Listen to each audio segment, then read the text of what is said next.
Salut à tous, Freeplan TV ce soir, nous sommes en live sur Twitch, on sera en replay demain sur YouTube et comme d'habitude nous sommes en constance sur Discord, donc n'hésitez pas à nous rejoindre sur le Discord de Freeplan, le lien se trouve en description. Vous avez également l'ami Nocif qui nous accompagne, comment vas-tu Nocif? Oui, ça va très bien. Et toi? Oui, écoute, ça va. Grosse semaine, gros début de semaine et grosse Genesis Week, donc plein de choses à dire, plein de choses à voir et plein de choses que j'avais pas remarquées d'ailleurs. Je sais pas toi, mais moi, il y a plein de choses qui avaient échappé à ma vigilance cette semaine.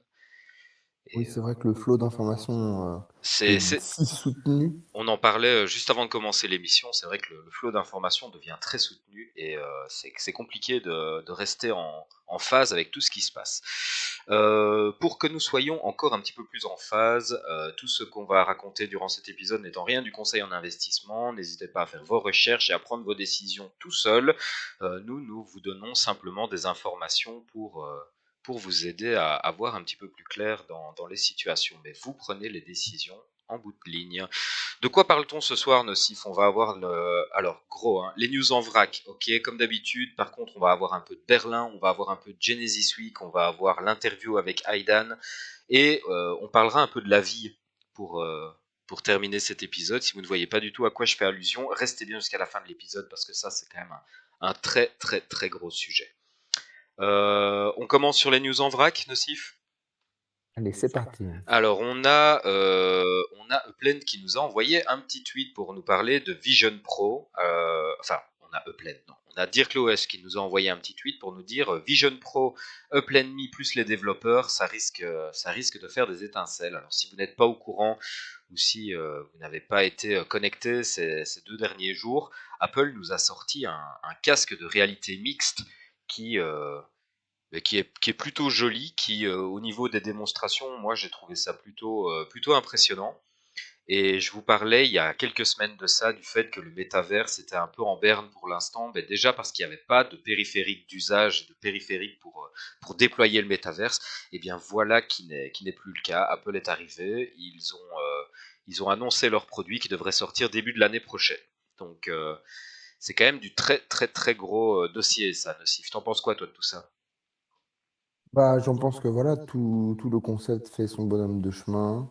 Donc, on voit encore que le concept du métaverse est boudé. Justement, on met l'accent sur le fait que Apple n'ait pas mentionné le métaverse, on n'aille pas dans cette direction, mais on privilégie la réalité mixte, etc. Mais tout de même, ça reste un outil de plus sur le marché pour accéder à voilà quoi, un peu plus de virtualité, les médias immersifs, etc. Donc tout ce qui est en train de prendre forme. Et oui, il faut noter aussi le prix du casque, Ah, 3500 euros, donc à partir de dollars. 3500 $. Voilà, donc voilà, Maintenant, c'est une première version du produit et on a vu hein, les produits surtout dans les casques, etc., ont tendance à sortir très cher et baissent petit à petit de prix. Hein.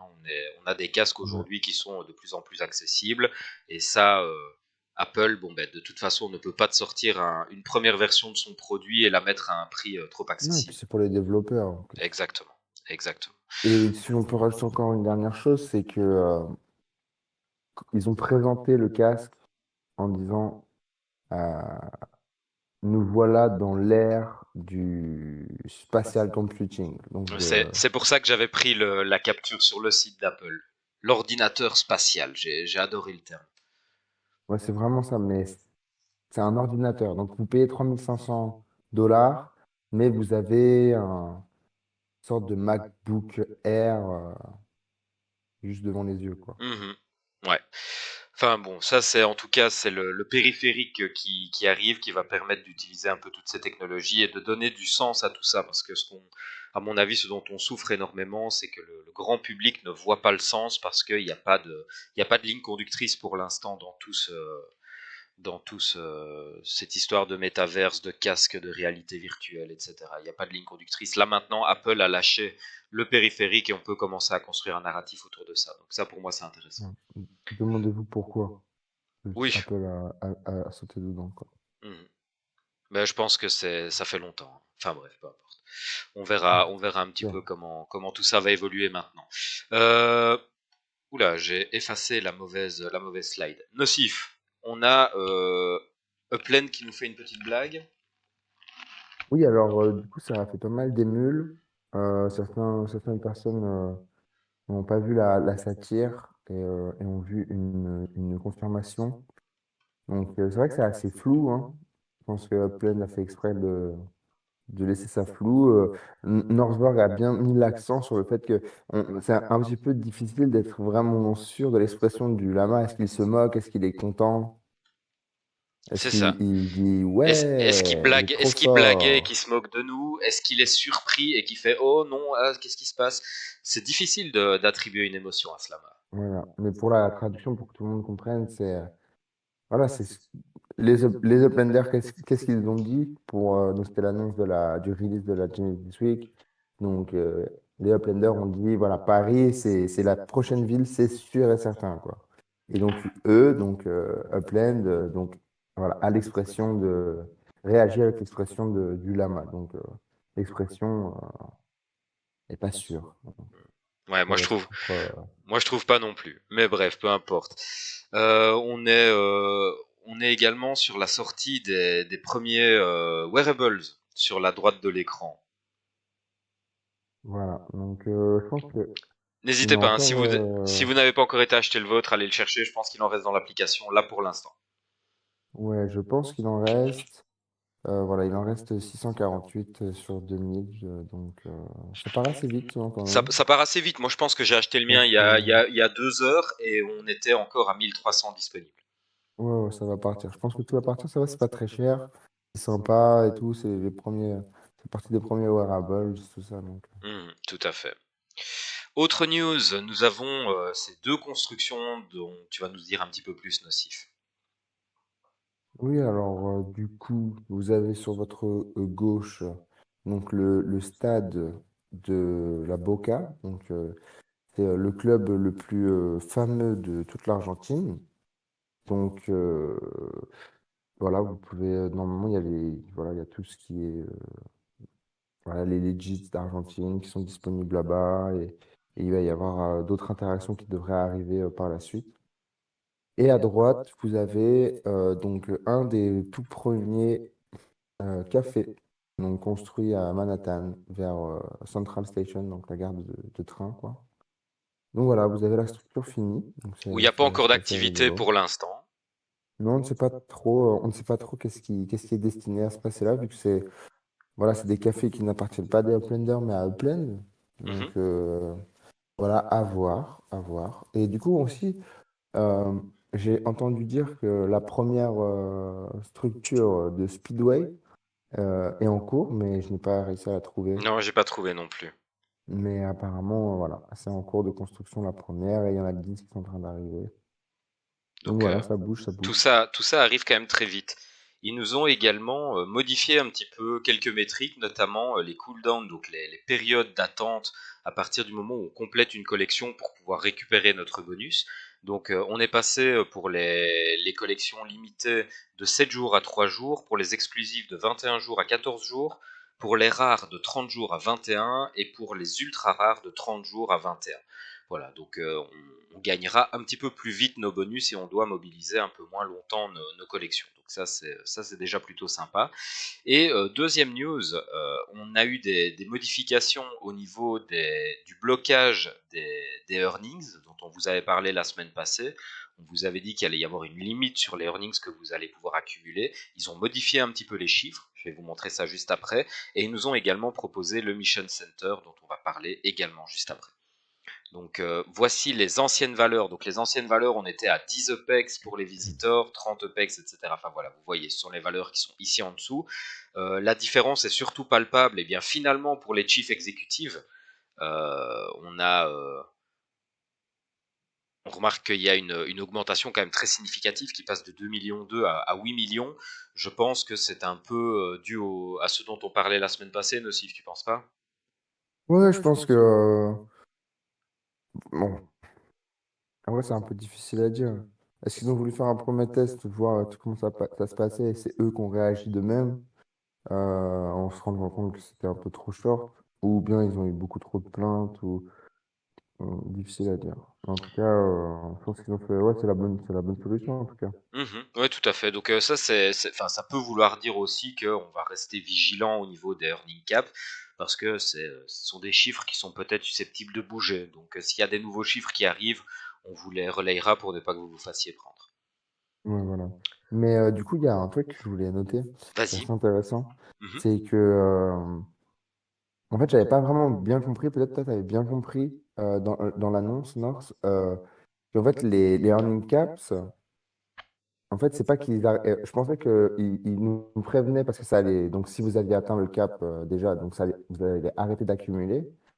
Mais en fait, apparemment, les earnings ne pas récupérer. Donc, par exemple, si quelqu'un, admettons un exécutif là, euh, il avait des earnings pas Qui? collectés à hauteur de 1 million, Mhm. je crois que s'il s'était connecté après le 5, Mhm. et ben, ça serait descendu à 140 000 en fait. Ouais, tout à fait. Donc, C'est en pour fait, il y ça a qu'ils une nous ont toujours dit énorme qu'ils cut prévenaient dans une semaine à la. l'avance pour être sûr que tout le monde ait Voilà. le temps d'aller récupérer ses earnings, parce que sinon il allait y avoir de la perte. Mais du coup, ouais, voilà, je suis très curieux de savoir combien a été récupéré, quoi. Mhm. C'est intéressant. Parce que Intéressant, ouais. du coup, ouais, il y a vraiment potentiellement un énorme bag de PEX sur tous les comptes inactifs, etc. Très intéressant. Je pense que c'est bien Mhm. pour le jeu, vraiment bien, quoi. Eh ben, on va voir si ces bagues deviennent actives pour la sortie de Berlin dont on vous parlera tout à l'heure. Ouais, on Euh, verra. tu as vu un peu la sortie du Mission Center? Moi, j'ai trouvé ça plutôt intéressant. Ouais, non, On- c'est très bien. C'est parfaitement ce qu'il faut pour créer de l'engagement dès le départ. Et moi, je suis très excité à l'idée que même voilà, au niveau auquel nous jouons, certains d'autres, enfin, il y a beaucoup de niveaux de joueurs dans Upland. Et a priori, ils vont continuer à créer des missions pour que tout le monde ait quelque chose, un petit peu, voilà, un petit gameplay stratégique de missions à accomplir un peu pour tout le monde. Mhm, Donc, je pense que ça va pas arriver de sitôt pour tout le monde, mais en tout cas, c'est en développement et ça, c'est tip top parce que voilà, c'est des petites. On joue pas tous de la même manière, donc par exemple, moi, c'est le genre de truc que j'aime bien, genre accomplir des petites quêtes, ce genre de choses, de petites missions, alors que le trésor hunting, c'est pas vraiment ma tasse de thé, par exemple. Donc, je suis assez content. mhm. Donc, si vous n'avez pas remarqué dans votre application, dans votre quick menu, il y a déjà eu la mise à jour avec en deuxième icône le Mission Center. Autre chose qu'il faut signaler également, c'est que à partir du moment où vous n'êtes plus Uplander ou Visitor pour l'instant, vous n'aurez pas accès aux missions. Si vous êtes donc les missions sont proposées uniquement aux visiteurs et aux Uplanders. Point. Si vous êtes déjà maintenant au-dessus de ces statuts-là, vous n'allez rien voir apparaître. Si vous êtes Uplander ou Visitor, vous allez voir les missions apparaître.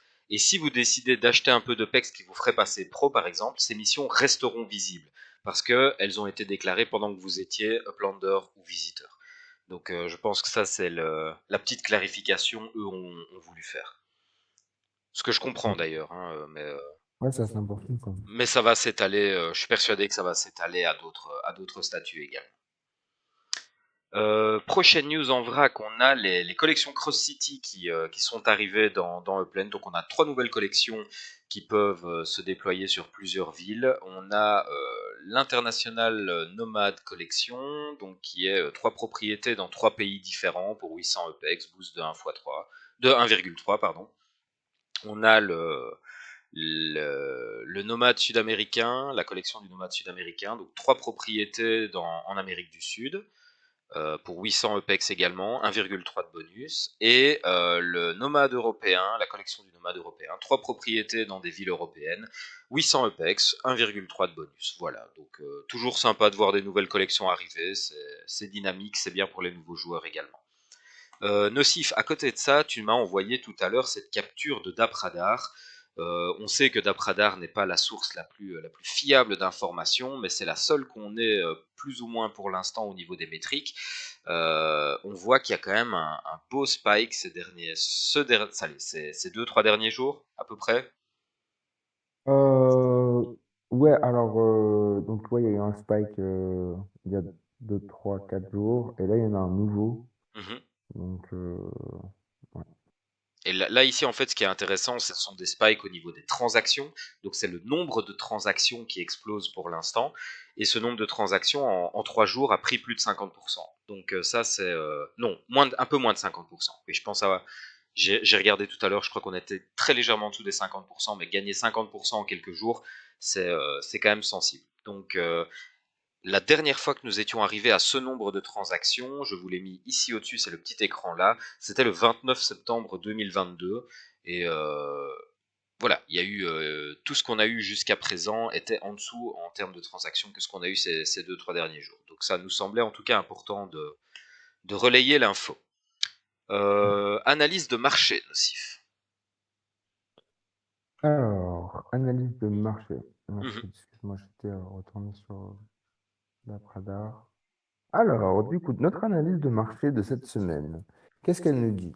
Elle nous dit que les prix sont assez stables par rapport à la semaine passée. Ça a baissé un petit peu. Euh, donc Manhattan, ça n'a pas bougé. Franchement, ça a bougé de 2000 UPEX sur le floor. Donc en UPEX, ça a bougé de 2000. San Francisco, ça a perdu quelques centimes sur le dollar et pas vraiment sur les EPEX.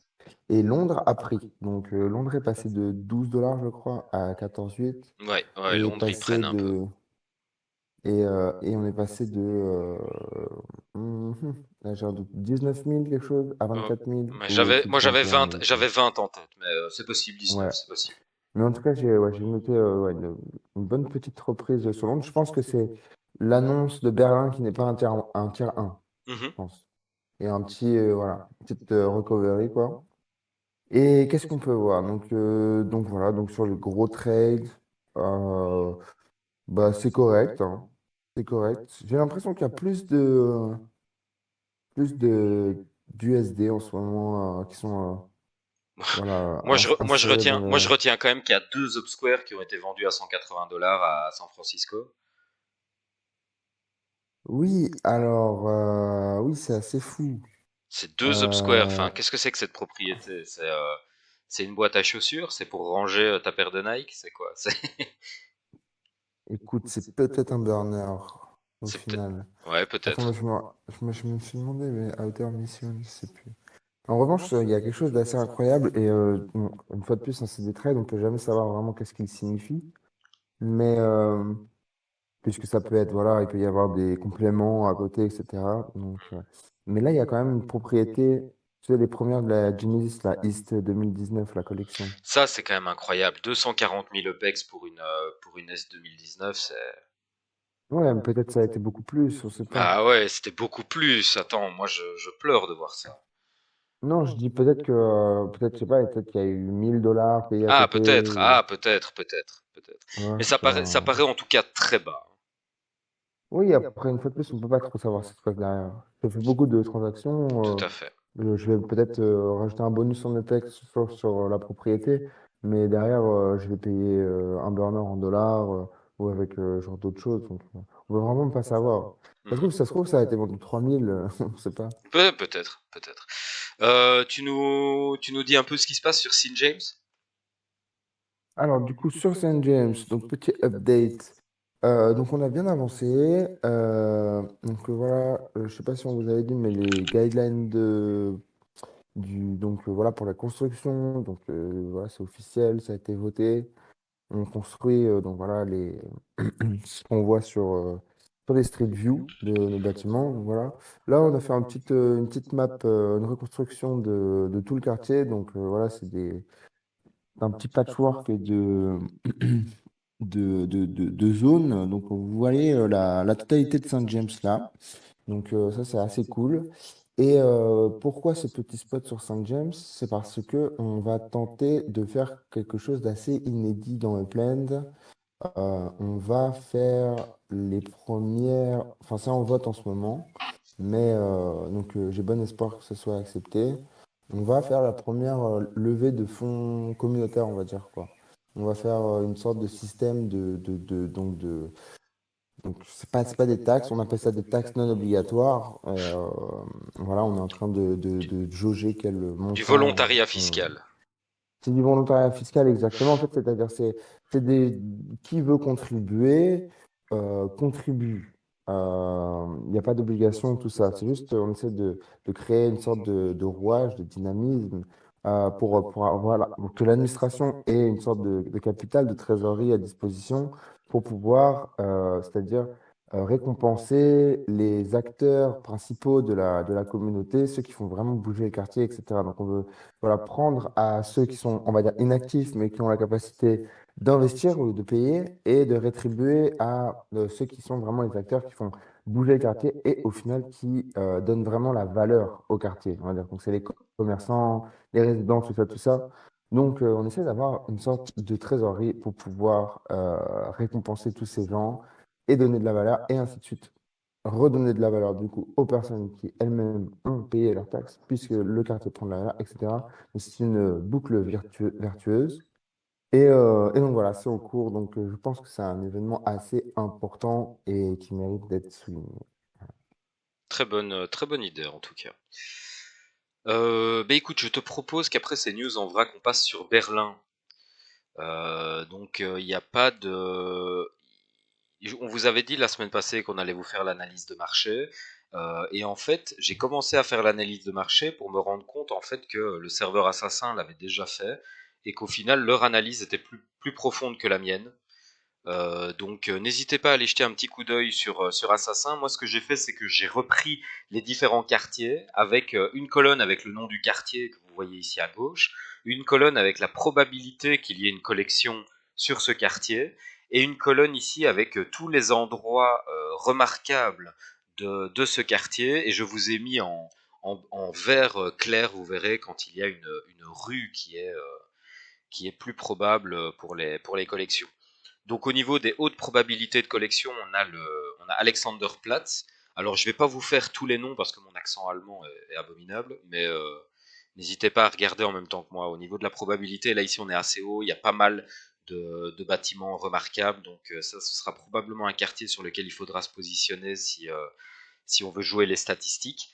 Euh, Ensuite, probabilité faible pour le quartier suivant, moyenne pour les quartiers que je vous affiche ici, donc Moabit, Hansa-Viertel et Gesundbrunnen. Voilà, désolé pour l'accent. Par contre, nous avons ici à Gesundbrunnen, nous avons la rue Brunnenstraße, qui là pourrait être une collection selon Assassin. Moi, j'ai pas vraiment trouvé, j'ai pas vraiment trouvé ce qui se passe dans cette rue-là, mais j'ai pas vraiment cherché énormément non plus, donc je leur fais confiance. En tout cas, j'ai trouvé que leur analyse des dernières villes était assez pertinente, notamment à Londres. Pour Moabit, on a également Birkenstrasse, qui serait éventuellement une collection de rues. On continue dans les quartiers. Alors on a Regierungsviertel qui serait une haute probabilité de collection. Encore une fois, vous avez les bâtiments remarquables avec les adresses d'ailleurs à côté. Le nom du bâtiment est en gras et l'adresse est en écriture normale. Vous avez Tiergarten également qui pourrait fortement être une collection. Je vous la reprends ici pour que vous ayez toutes les informations en une seule fois. Et Wedding qui est un quartier plutôt moyen et où il y a moins de chances qu'une collection se trouve.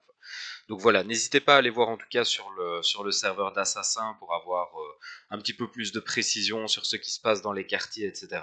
Là ici, je pense que ça a de moins en moins d'intérêt pour nos lives de faire des descriptions de quartiers avec l'état d'esprit du quartier, etc. Je pense que ça a de moins en moins de sens, surtout avec le nombre d'informations qui tombent pour l'instant.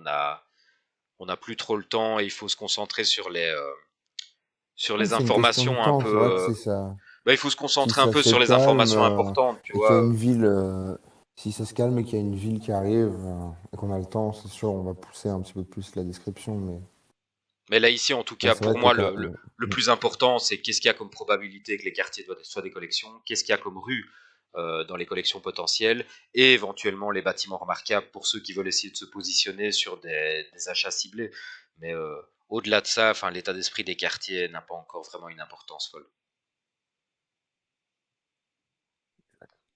Voilà. Sinon, mais alors, on va enchaîner avec tout ce qu'il y a eu sur la Genesis Week. Alors là, encore une fois, on va pas tout couvrir parce qu'au niveau des événements, il y a eu combien d'événements sur cette Genesis Week? Oh là là. Il y en a un déjà, Je sais pas combien il y en a, mais c'est complètement il fou. y a déjà un événement live tous les soirs pendant une Exact. semaine. Et là, Et puis on là, a eu le hier plein de trades de l'historique Plan de partout. Tour qui s'est ouvert. Il y a le tour qui est live là depuis quelques heures Voilà, donc on et sait pas si puis vous vous êtes inscrit pour ça, mais il y a 2000 OPEX à aller chercher, 0.01 Spark. Si surtout je vous... crois il y a 30 scènes, non? Ah ouais. C'est ça surtout. Il y a Attends, 30 je sais pas cents. si Il y a 30 cents et tu les recevais immédiatement. Donc ça, c'était quand même assez. attends, je regarde si je les ai eu. C'est ça, ouais, c'est 30 cents. Moi, je les ai eu. Voilà. On a des scènes. Ah, j'ai oublié de recharger avant de les récupérer. Ça c'est pas mal. Ah, D'ailleurs, c'est un tour qui va se dérouler apparemment sur plusieurs villes. Moi, je ne l'ai pas encore fait, je l'ai pas encore commencé, mais je vais probablement le faire ce soir. C'est un tour qui va se dérouler sur plusieurs villes. Donc, Upland a été clair sur le fait que les gains durant le tour allaient compenser les frais de transport et les frais de send. non, les Euh, transports c'est gratuit. Transport c'est gratuit pendant la Genesis Week. Ah, les transports sont gratuits pendant la... Ben voilà, Ouais, tu vois. Ok. Mais qu'est-ce que j'ai lu moi alors? C'est juste les frais de send alors qui sont compensés ouais. dans le tour. Corrigez-moi dans le chat si j'ai tort, mais je crois que je suis quasiment sûr d'avoir vu ça passer. Ok, ok, Je ok. sais pas, je pense qu'il l'ait remis depuis quoi. Ah tiens, j'avais pas le souvenir de ça. Enfin bref, mais c'est pas, en tout cas c'est très logique. Hein. S'ils mettent les transports gratuits pendant la Genesis Week, Ouais, je crois que c'était gratuit. ça aurait du sens. En Et plus, il y du a coup, tu récupères 2000, tu dois récupérer 2000 pendant le tour, quoi. ouais, donc ça se fait. Il y a 60 minutes de trajet prévu quand on additionne tous les déplacements. Donc, essayez de pas trop vous y prendre à la dernière minute si vous faites ce tour pour pas vous faire bloquer par le temps. Euh, Et on- petit message à tous comment on dit, les Brookliners, Brooklynites, je sais plus comment on dit.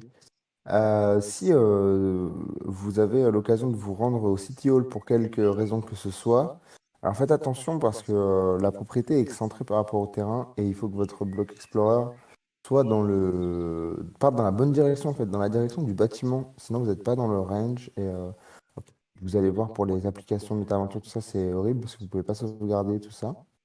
Ou sinon, vous vous envoyez sur la propriété qui est en face, c'est un peu plus simple.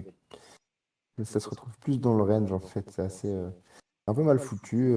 Ça, c'est un bug qu'il va falloir qu'ils corrigent. Mais voilà, je voulais juste, je pense pas qu'il y ait beaucoup de gens qui soient à Brooklyn au final. Euh, mais, euh, mais voilà, quand même, parce que ça m'a posé pas mal de petits soucis. Donc, Mhm, je voulais partager ce petit trick. tu fais bien, Voilà. tu fais bien. Dans les multiples événements qu'on nous a annoncés à la Genesis Week, eh bien déjà il y a eu cette Superfest Hunt. Alors, qu'est-ce que c'est? Donc, c'est une chasse au trésor dans laquelle. Ah oui, d'ailleurs, avant de passer à ça, j'ai oublié de signaler pour le historique plan de tour, j'ai oublié de signaler que le début du tour était à Santa Clara. Donc, si vous voulez continuer votre tour, même si on vous fait changer de ville, lorsque vous allez dans le menu trésor, vous devez toujours bien sélectionner Santa Clara parce que c'est le point de départ qui va vous permettre de faire le suivi du tour. Et d'ailleurs, c'est une remarque que j'ai vue sur plusieurs des événements de la Genesis Week. Donc, soyez bien vigilants à ça.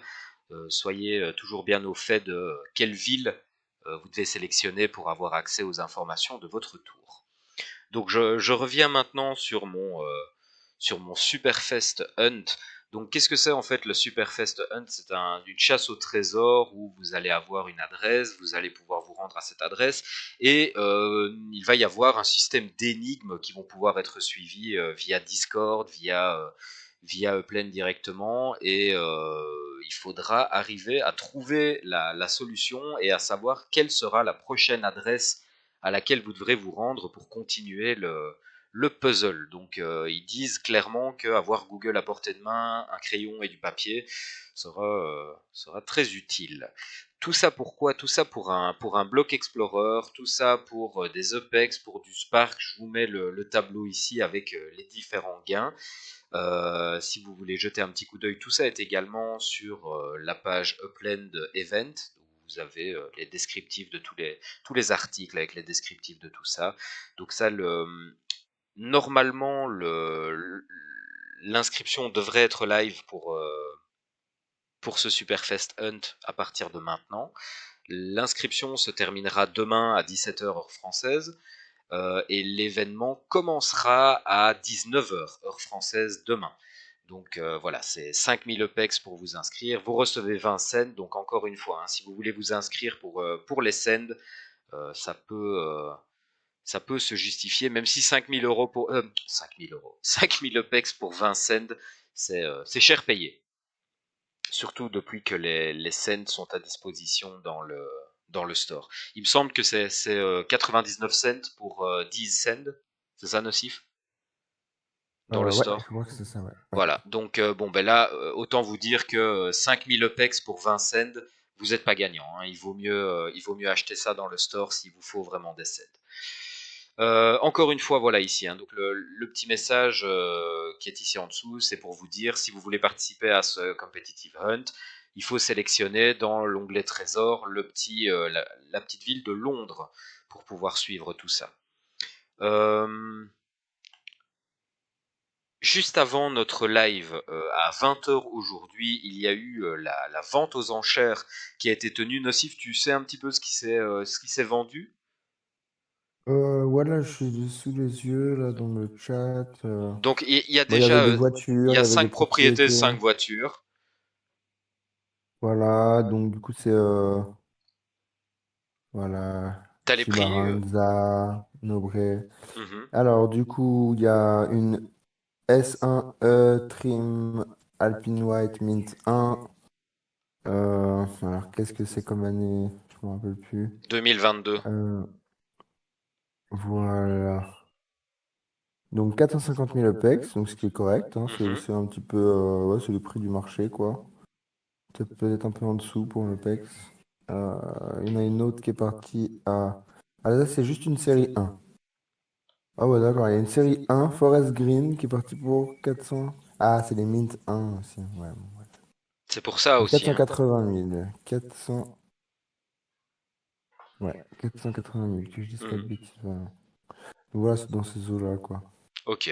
Bon ben en tout cas, tout ça est parti et tout s'est très bien passé pour la vente aux enchères. Alors les événements, on pourrait quasi passer 1 heure et demie dessus tellement il y a à dire. N'hésitez pas à aller jeter un petit coup d'œil. Ici, je vous ai fait une Je sais pas, capture des t'as dit juste pour la course? Ouais, t'as dit hein, la course. la course. Ouais, il y a l'événement de... Il y a les courses, en fait, il y a le, je sais pas, le Speedway Ouais, Challenge. le Speedway Time Trials. Voilà, c'est ça. Ouais, ouais. Donc ça, C'est c'est comme ça que l'événement ça se avec les dit. courses. N'hésitez pas à aller jeter un petit coup d'œil sur les calendriers. Ici, je vous ai fait une capture des calendriers. Donc ça, c'est le programme d'aujourd'hui, avec toujours les heures, évidemment, en Pacific Time. Donc vous rajoutez 9 heures à ce que vous voyez. Donc à 6 heures du matin, là, en fait, il sera 15 heures chez nous. Et, euh, et voilà, vous pouvez faire le petit calcul pour chaque jour. Ça, c'était la journée d'aujourd'hui. Je vous passe la journée de demain.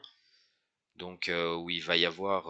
Enfin, je suis vraiment débordé en fait. Je ne sais pas comment présenter ce truc et que ça reste un peu agréable à écouter pour vous parce qu'il y a tellement de choses. Et si c'est pour commencer à citer tous ces tournois et toutes ces compétitions, tous ces concours, ça va très vite devenir un peu barbant. Après-demain, le 9 juin, vous avez ceci avec quand même à signaler l'ouverture de Berlin qui va avoir lieu le 9 juin. Donc, à 19h heure française, ils ouvrent Berlin. Euh, je te propose, Nocif, qu'on passe sur l'interview de Idan. Est-ce que tu commences? Tu nous fais la présentation où ça parlait un petit peu métaventure, un peu café, un peu tout ça? Ouais, let's go. Bon, bah, du coup, alors, qu'est-ce qu'on peut dire? Donc, pour les cafés, euh, Je vais bouger ma webcam pour que ce soit lisible. ouais. Donc les cafés seront Après, gérés par des joueurs. ouais. C'est toi qui devais faire la première partie, Oui, c'est moi. dans Ah une... oui, bah pardon, oui, oui, tout à fait. Attends Ouais, 2 secondes, je vais présenter la première partie et je te laisse la deuxième, y a pas de ouais. souci. Ouais. Après, je suis Euh, même pas ultra au point sur la deuxième. ok. Donc au niveau Metaventure et café, qu'est-ce qu'on peut dire de tout ça? Au niveau des cafés, les cafés seront gérés par des joueurs, donc des joueurs qui auront des moyens de modération. Ça veut dire qu'ils auront la possibilité d'accueillir des gens, mais également de les bannir, de modérer ce qui va être raconté. Ce seront probablement les joueurs qui détiendront les cafés qui seront responsables de ce qui se raconte dans leur café. Donc ça c'est une première chose. Avec le spatial audio dont on vous parlait la semaine passée, il va être possible de se balader dans les cafés et d'interagir avec différentes conversations. Donc comme s'il y avait des tables avec des gens qui parlent, et au fur et à mesure du moment ou au fur et à mesure de votre avancée, vous avancez vers une table. Plus vous vous rapprochez, plus vous comprenez et plus vous pouvez interagir avec ce que cette table dit. Et en vous déplaçant, vous allez avoir le son de la table qui disparaît, le son des autres tables qui montent. Donc ça, c'est plutôt intéressant. C'est Est-ce est-ce que tu t'es projeté, genre, tu rentres dans un café et tu as donné rendez-vous avec des amis dans le café, dans tel café, Mhm. mais une fois que tu es dans le café, tu sais pas forcément où ils sont. Et peut-être, je sais pas, tu vas demander à une IA où sont tes amis, quoi. Ils vont te dire, ah, ils sont à table 7 par exemple. Tu vas te rendre à la table 7 pour aller parler avec tes amis. Non, j'ai pas projeté ça, mais c'est marrant d'y penser. Ah, ça me fait rire. Et C'est assez, assez dingo, quand même. ouais, c'est assez drôle de penser à ça. Moi, je pense que les cafés vont pas avoir une dimension suffisante pour que tu puisses vraiment perdre tes amis. Je pense qu'il va y avoir Pour une. l'instant. Mais au bout Ouais, d'un moment, mais ça peut devenir grand, hein. ah ouais, peut-être, ouais, ouais, c'est vrai, parce que Au final, tout peut devenir comme ça, au final. tu sais, il va y avoir une limite aussi, hein. Tu peux pas avoir un café sur une tiny house et avoir 700 personnes dedans, c'est pas possible. Enfin, Non, mais tu pourrais avoir des structures, par exemple, tu pourrais avoir la fonction du café, tu pourrais l'avoir dans un bâtiment comme un stade une ou salle de même concert.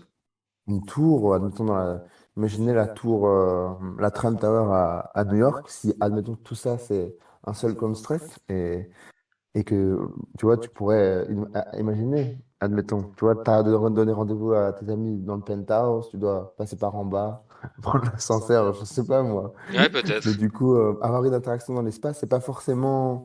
Voilà, c'est devoir te rendre dans un lieu vraiment presque physique, quoi, pour avoir une interaction sensorielle, c'est-à-dire pouvoir en fait être à portée des gens pour pouvoir communiquer avec eux. Je trouve ça complètement dingue, en fait. Ouais, c'est complètement fou ça. Et ça, c'est marrant parce que ce sont des possibilités qui sont offertes par le partenariat que Plend a fait avec Nowhere. Et j'étais assez intéressé par ce que disait Aidan à ce propos. Il disait que grâce à ce partenariat, un des points positifs, c'est que toutes les expériences de café vont pouvoir avoir lieu dans l'application directement, ou dans le browser d'ailleurs, hein. J'ai mis dans le browser et dans l'app. Dans le browser, on n'est pas vraiment surpris, mais dans l'app, c'est euh, c'est un peu plus, c'est un peu plus réjouissant, je trouve. Ouais. Ce qui est cool aussi, c'est de savoir que Upland ne ferme pas spécialement de porte avec Nowhere, donc il y a toujours possibilité d'intégrer d'autres services. Notamment, Aidan parlait de moteurs 3D comme Unity, Unreal et ce genre de modèle 3D, de moteurs 3D, pardon. Si des concurrents à Nowhere devaient arriver avec des solutions bien ficelées sur Unity ou sur Unreal, ben, il y aurait moyen de les intégrer dans Upland. Donc ça, c'est plutôt sympa.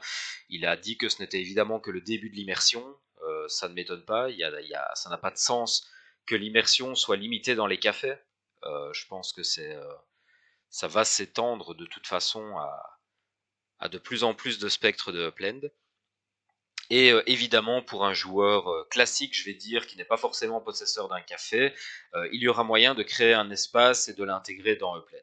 Donc ça, c'est plutôt intéressant aussi. Ça veut dire que pour les, euh, pour les in-home experience, on pourrait peut-être envisager que Nowhere aurait éventuellement un rôle à jouer là-dedans.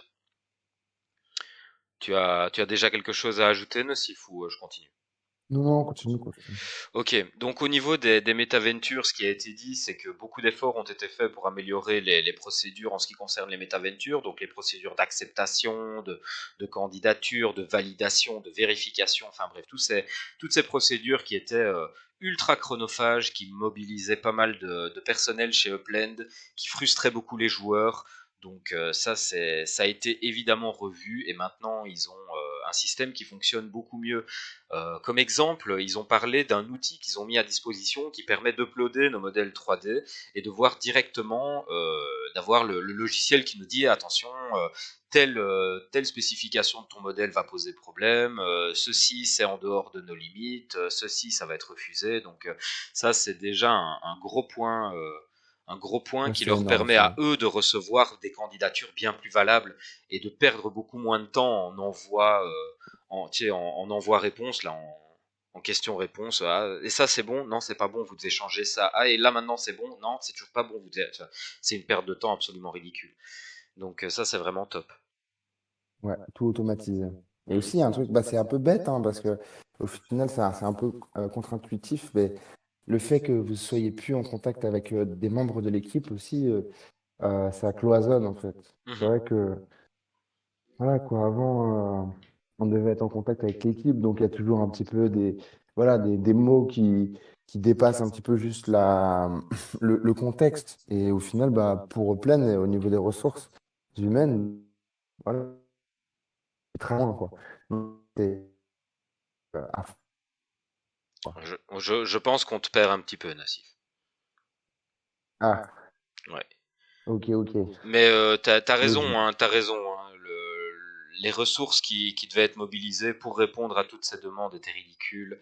Et il vaut mieux que les gens de l'équipe soient mobilisés sur des projets qui développent réellement Upland, plutôt que de faire des questions-réponses avec des gens qui font du développement dans Upland. C'est pas productif.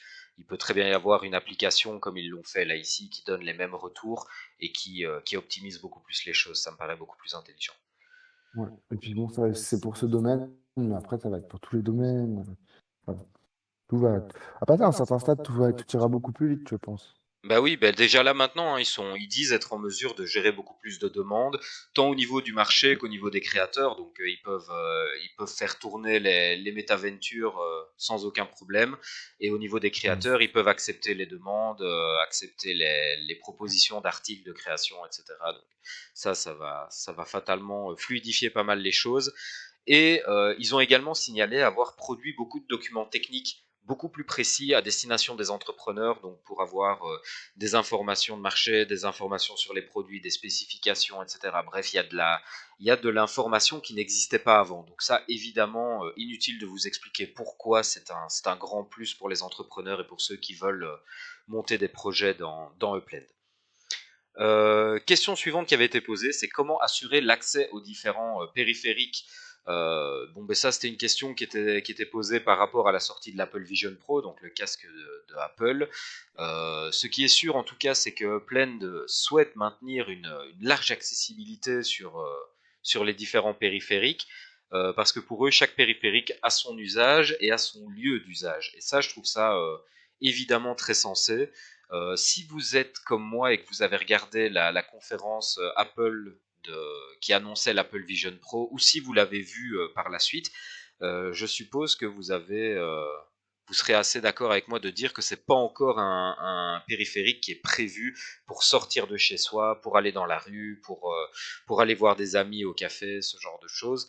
Donc on aura de toute façon toujours besoin d'un téléphone, on aura de toute façon toujours l'usage d'un ordinateur, et si les casques se développent, eh bien on développera un nouvel usage et un nouveau lieu d'usage pour les casques, mais pour l'instant, à mon avis, ce lieu d'usage, ce sera à la maison. Donc on a Ouais. encore grand besoin des mobiles. Il faut garder en tête qu'ils ont quand même réussi à faire un casque qui est aussi puissant qu'un ordinateur déjà. Ouais, Et ouais, ça, bien sûr. Ah oui, non, mais c'est ça, incroyable. Hein, c'est, ça, c'est incroyable. Et et comme le, ça, c'est l'outil des développeurs et qu'ils doivent sortir un outil, on va dire, mainstream pour accéder au contenu, mais pas pour le créer, on va dire. euh, à quel point ils peuvent minimiser la tech et rendre l'objet, on va dire, futile, quoi. À quel point ils peuvent, par rapport à ce modèle-là qui est boosté aux hormones pour, en fait, vraiment, pour les créateurs. Après, c'est pas du tout il sera jamais, la puissance, elle est bien trop, enfin, les cas d'usage sont bien trop élevés voilà, pour la consommation des médias immersifs que donc, les développeurs vont créer, quoi. Donc, est-ce qu'ils peuvent vraiment sortir déjà quelque chose d'assez, ouais, un, un petit device qui permet juste l'accès. Ouais. Ça, je pense qu'on aura la réponse l'année prochaine. Parce Mhm. qu'ils ont dit que le casque, on va dire, allez, pour les usages mainstream, il sortira vraiment très peu de temps après le premier. Donc, à voir. Moi, ce que je retiens en tout cas de tout ça, c'est quand tu te souviens de ce que Facebook, pardon, de ce que Meta avait présenté comme métaverse. Donc là, vraiment en citant le terme métaverse, et quand tu vois ce que Apple a proposé ici en proposant entre guillemets juste un casque, je trouve que Apple a beaucoup plus favorisé l'idée du métaverse que Meta. Tu vois ce que je veux dire?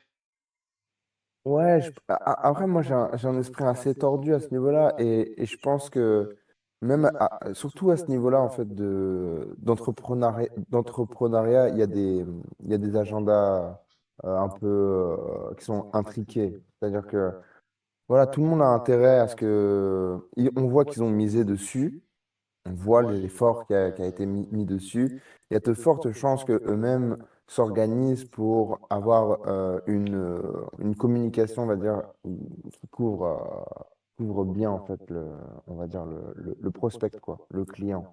Donc, Moi, je, c'est potentiellement, voilà, Meta avait son rôle à jouer dans la communication. Peut-être que Apple maintenant joue son rôle. C'est difficile à dire. C'est difficile à dire. Mais c'est un peu perché, hein, En mais. fait, en fait, je crois que Meta aurait fait beaucoup moins un flop s'ils avaient annoncé leur métaverse après que Apple ait proposé son périphérique.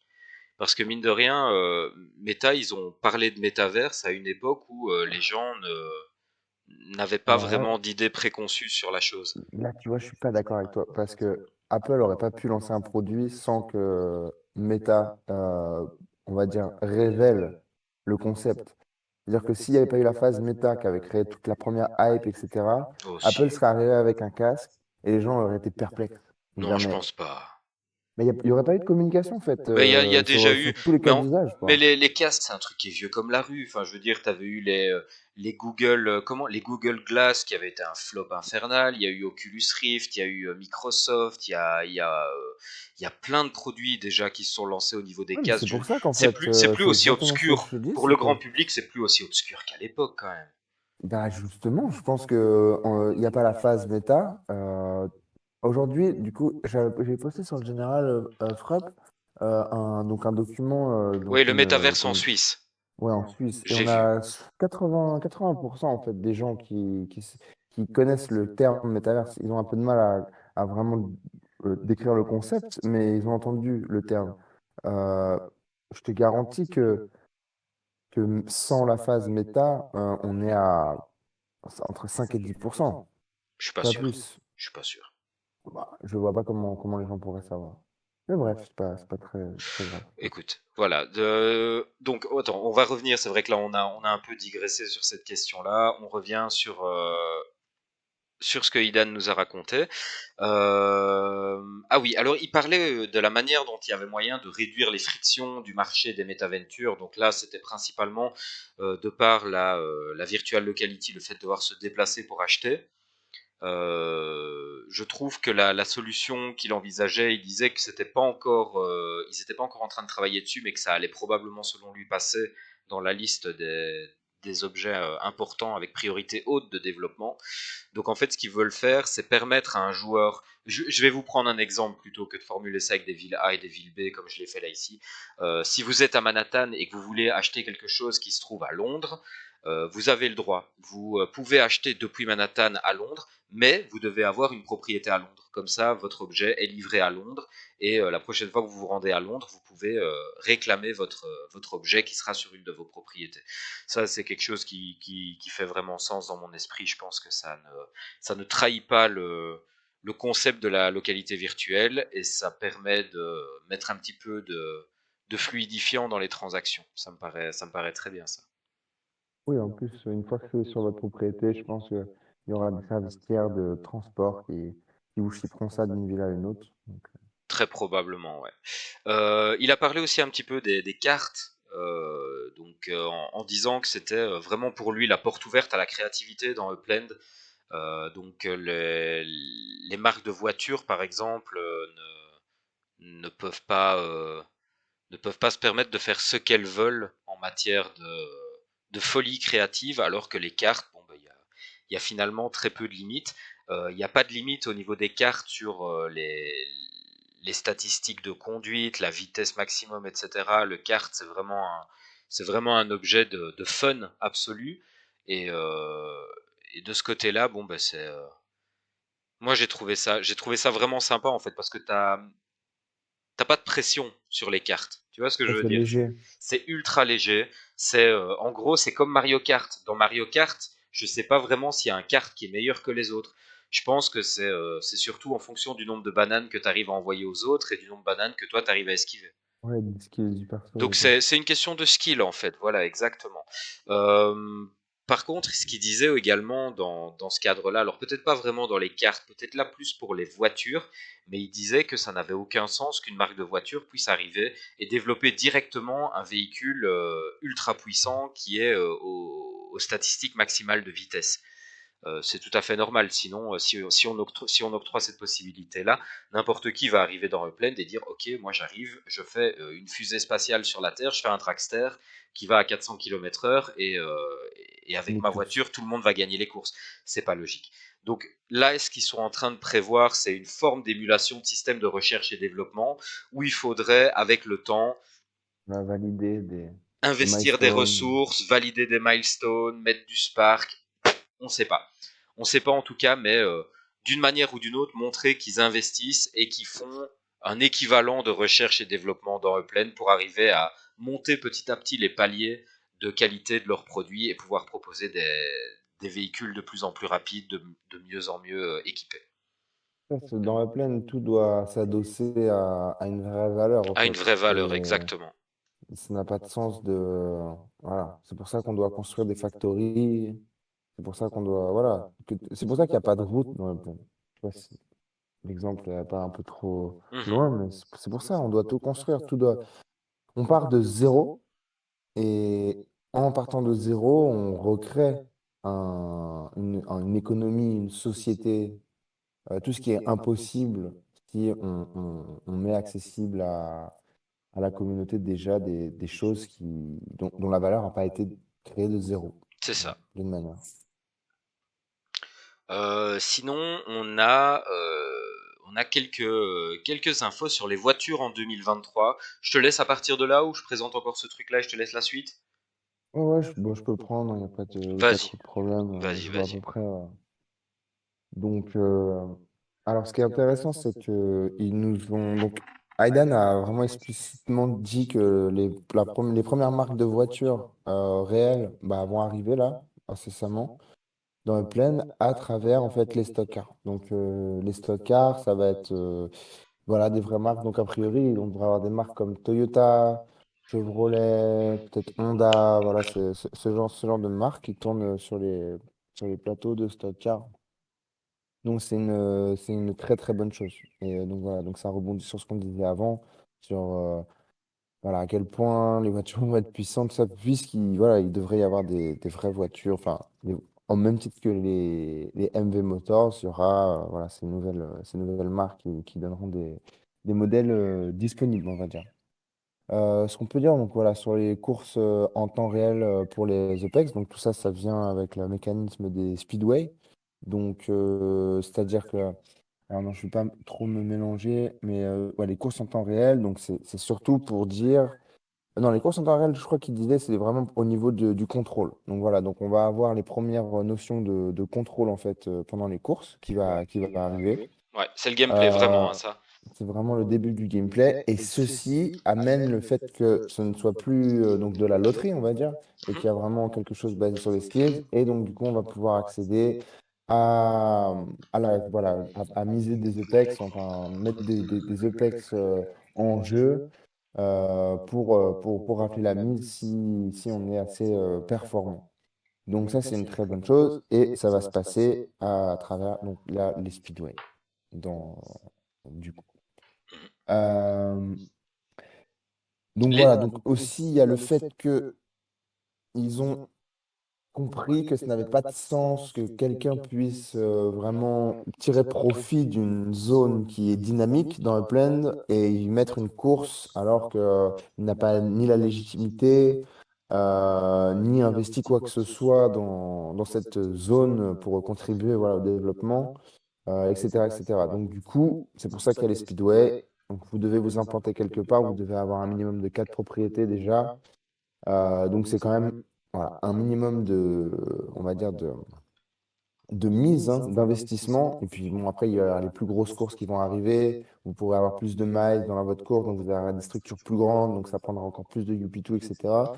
Donc je trouve que c'est un bon mécanisme hein, pour les nodes, etc., etc. Tout à fait. Et donc voilà, et donc la haute priorité pour le développement, c'est voilà, une fois de plus, donc c'est les voitures en termes de transportation, de transport, pardon. Et, euh, et donc qu'est-ce qu'on va voir à ce niveau-là? C'est qu'on va avoir le premier concept d'horodating, donc c'est-à-dire en fait, voilà, vos voitures prendront donc des kilomètres dans leur compteur quand vous vous déplacerez d'une ville à une autre. Et aussi, a priori, ça devrait arriver en même temps, si j'ai bien compris, non, je crois que je m'avance un peu.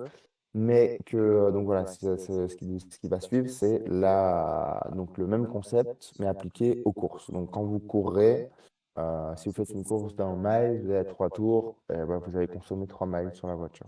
Donc on va voir ce genre de concept arriver, ce qui est assez intéressant. On va voir comment le marché réagit.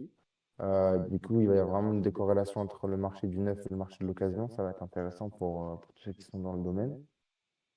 Donc voilà. Et du coup, l'arrivée des garages, alors ça, c'est Général Mort qui a dit ça un petit peu Un peu à la voilà, en rigolade, mais rigolant, mais on a vu que ça percutait sur Hayden, quoi. Donc, a alors priori, c'était peut-être un petit hint.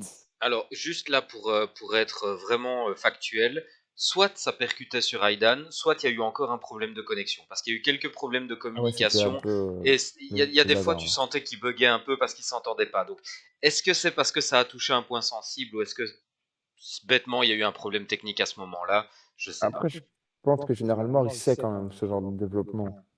Ouais, tu crois qu'il a voulu troller un peu? Bah, moi, je pense, ouais, il a voulu troller un peu. Et d'ailleurs, j'ai noté un autre troll qui est. Bon, après, en fait, c'est après. C'est pour tout ce qui est les legit wearable Eh ben, trucs. bah attends, voilà, hop, je te Ah, passe sur c'est la, juste je te passe après. sur la slide des legit. Voilà, donc déjà, je vais vous dire ça pour pas l'oublier, mais du coup. Il a donné un cas de figure. Donc là, on a les legends qui vont arriver et il dit, mais c'est très intéressant pour les marques et pour tout ce qui est les associations et les communautés, puisque il a pris un exemple. Il dit, voilà, vous voyez, admettons, on intégrerait une équipe de e-gaming, de e-sport, on va dire, dans le plan eh ben, ils pourraient éditer leurs propres wearables et en fait le donner accessible via Upland à tous leurs fans et au-delà en fait. Donc en termes de marketing et de voilà de business, c'est super quoi, c'est super. Et là il dit imaginez une équipe comme Queens ou je sais pas et j'ai pas réussi à vraiment trouver ce que c'est. J'ai regardé un peu sur Internet. C'est vrai qu'il y a l'université de Queens, je sais pas où, en Arizona, qui est super en gaming, tout ça, blablabla. Mais c'est pas assez, on va dire, conséquent l'information pour vraiment tirer quoi que ce soit comme. Mais je pense qu'il y a quelque chose derrière ça. Parce que la manière dont il a dit, je pense que c'était une petite. Il l'a dit d'une manière, c'était un peu bizarre. Je sais pas si tu as ressenti ça toi aussi, Norse, mais j'ai l'impression qu'il a voulu nous dire qu'il y avait peut-être une équipe de e-gaming, de e-sport qui va arriver dans la plaine, qui s'appellerait quelque chose comme Queens et qui serait potentiellement ouais, quelque chose de conséquent, quoi. Parce qu'il y Ouais, a, il y a, il y a eu l'annonce de Los Grandes, qui est une grosse équipe quand même de e-gaming, de e-sport donc brésilienne, qui est mondiale, je crois. Sur Counter-Strike, ils sont classés 40e mondial. C'est quand même énorme. C'est une grosse, grosse perf. Et eux ont leur quartier général qui a été construit dans le plaine. Alors, une fois de plus, j'ai pas trouvé l'adresse, mais j'ai vu le bâtiment construit. Donc, il y a vraiment, c'est le bâtiment comme G-Comen, donc pour toute l'initiative sur le cancer du sein, c'est le même type de bâtiment, mais du coup, il y a écrit Los Grandes, donc c'est le nom du club de e-sport. Donc on voit que voilà, c'est assez intéressant. Comme l'écosystème d'Upland va regorger en fait de possibilités, bah, c'est sûr que pour une marque, pour une association, quoi que ce soit, ça va être super intéressant parce que vous allez pouvoir toucher voilà, des prospects un peu de mille et une façons, quoi. Donc c'est assez excitant, quoi. Ouais. Alors du coup, on a donc qu'est-ce qu'on va avoir? Donc ouais, on va avoir donc la Coupe du Monde féminine qui arrive à grands pas. Donc on peut s'attendre à clairement les mêmes mécanismes que la FIFA, que la Coupe du Monde du Qatar, plus ou moins. Et ils avaient l'air de Ça dire qu'il y devrait avait ressembler. ils avaient l'air de dire qu'il y avait des trucs dans les tuyaux dont ils pouvaient pas trop parler. Ouais, bien sûr, bien sûr, Je suis quand même curieux bien parce sûr. que qu'est-ce qu'ils vont faire en plus pour la ligue féminine que pour la FIFA? C'est pas. Moi, je pense que un gros coup à faire, ça serait il y a on- dans le hackathon, il y a une catégorie, c'est pour dessiner le trophée, en fait, Tout à designer le fait. trophée en 3D. Je me dis peut-être qu'il pourrait faire quelque chose avec le trophée.